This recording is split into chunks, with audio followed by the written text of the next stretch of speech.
mahal kita at nawalang iba.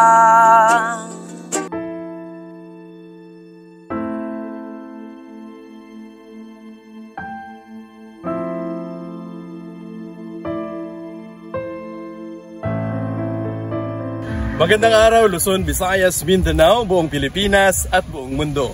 Narito na naman tayo ngayon sa Anton Cares at ihahatid namin sa inyo ang isang makabagbag damdaming kwento sa loob ng bahay na to. Ito ang munting bahay na tinitirahan ngayon ng pamilyang Sabati dito sa Barangay Bairan, City of Naga, Cebu. Sa maliit na kubong ito nakatira sina Tatay Manuel na isa ng senior citizen kasama ang kanyang dalawang anak na sina Gilmer at JC. Ito ang pahingahan nila at nagsilbing tulugan mula sa maghapong pagsisikap sa pang-araw-araw na pangangailangan. Dahil sa hindi na kaya ni Tatay Manuel na maghanap ng trabaho, dala ng katandaan nito ay nakaatang na ngayon sa balikat ni Gilmer ang responsibilidad na maghanap ng paraan upang makabili ng pagkain sa kanilang pang-araw-araw na pangangailangan. Bitbit ni Gilmer ang kanyang munting gitara at iikot ito sa mga bahay-bahay sa karatig bayan upang mangangaruling sa buong maghapon. At ang naipon nito mula sa karuling ay siyang ibibili niya ng bigas at pagkain para sa kanyang kapatid na si JC at para na rin kay Tatay Manuel. Ito si JC, ang bunsong kapatid ni Gilmer na may angking talento din sa pagkanta. Subalit nakakalungkot isipin na mula nung pumanaw ang kanilang ina ay unti-unti din itong nawala sa tamang pag-iisip.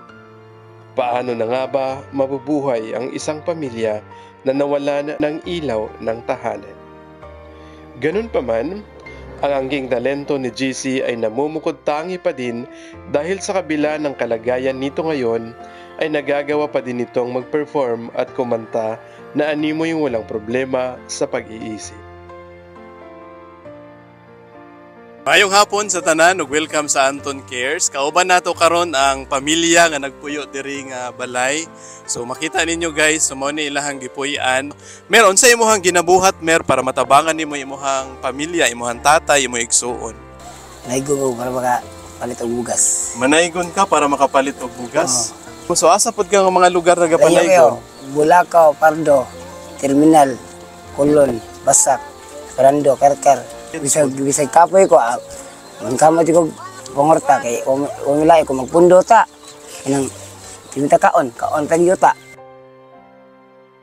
Nakakaramdaman ng pagod ay hindi alintana ni Gilmer ang lahat ng hirap na kanyang pinagdadaanan.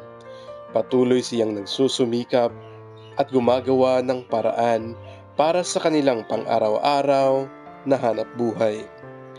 Dahil ito ay para sa kanyang pamilya, ang kanyang ama na si Tatay Manuel at para kay Jessie na ngayon ay nangangailangan ng tamang gabay at higit sa lahat nangangailangan ng pag-unawa at pagkalinga.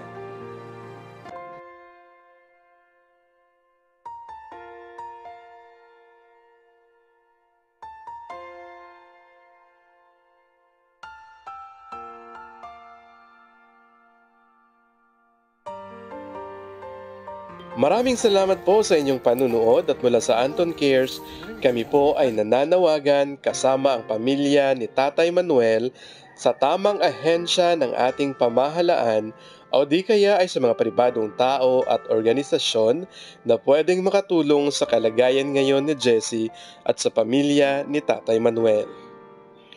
Sa muli, maraming salamat po at ito si Kuya Ton para sa Anton Cares.